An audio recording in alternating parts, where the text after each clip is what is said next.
Well, thank you, Chairman Corker, Ranking Member Cardin, distinguished members of the committee.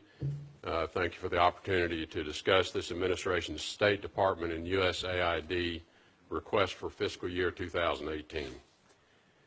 As we all know, America's global competitive advantages and standing as a leader are under constant challenge. The dedicated men and women of the State Department and USAID carry out the important and often perilous work of advancing America's interests every day, 24/7, 365 days a year. That mission is unchanged. However, the State Department and USAID, like many other institutions here and around the world, have not evolved in their responsiveness as quickly as new challenges and threats to our national security have changed and are changing.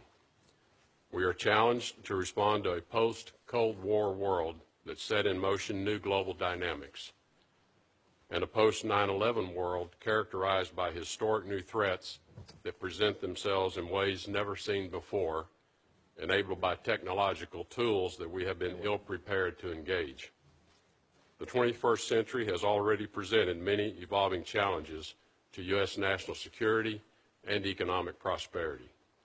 We must develop proactive responses to protect and advance the interests of the American people. With such a broad array of threats facing the United States, the fiscal year 2018 budget request of $37.6 billion aligns with the administration's objective of making America's security our top priority. The first responsibility of government is the security of its own citizens, and we will orient our diplomatic efforts toward fulfilling that commitment.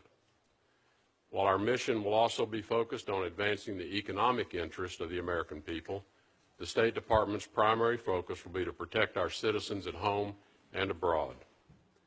Our mission is at all times guided by our longstanding values of freedom, democracy, individual liberty, and human dignity.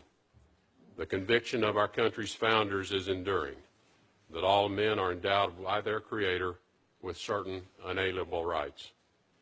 As a nation, we hold high the aspiration that all will one day experience the freedoms we have known.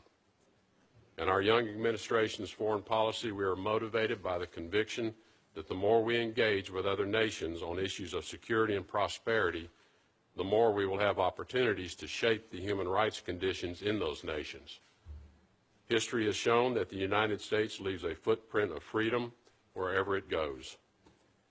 Ensuring the security and prosperity of the American people and advancing our values has necessitated difficult decisions in other areas of our budget. The fiscal year 2018 budget request includes substantial funding for many foreign assistance programs under the auspices of USAID and the State Department. But we have made hard choices to reduce funding for other initiatives. Even with reductions in funding, we will continue to be the leader in international development, global health, democracy, and good governance initiatives, as well as humanitarian efforts. If natural disasters or epidemics strike overseas, America will respond with the care and support it always has. And I'm convinced we can maximize the effectiveness of these programs and continue to offer America's helping hand to the world. This budget request also reflects a commitment to ensure every tax dollar spent is aligned with the Department's and USAID's mission-critical objectives. The request focused the State Department and USAID's efforts on missions which deliver the greatest value and opportunity of success for the American people. The State Department and USAID budget increased over 60% from fiscal year 2007, reaching a record high $55.6 billion in fiscal year 2017.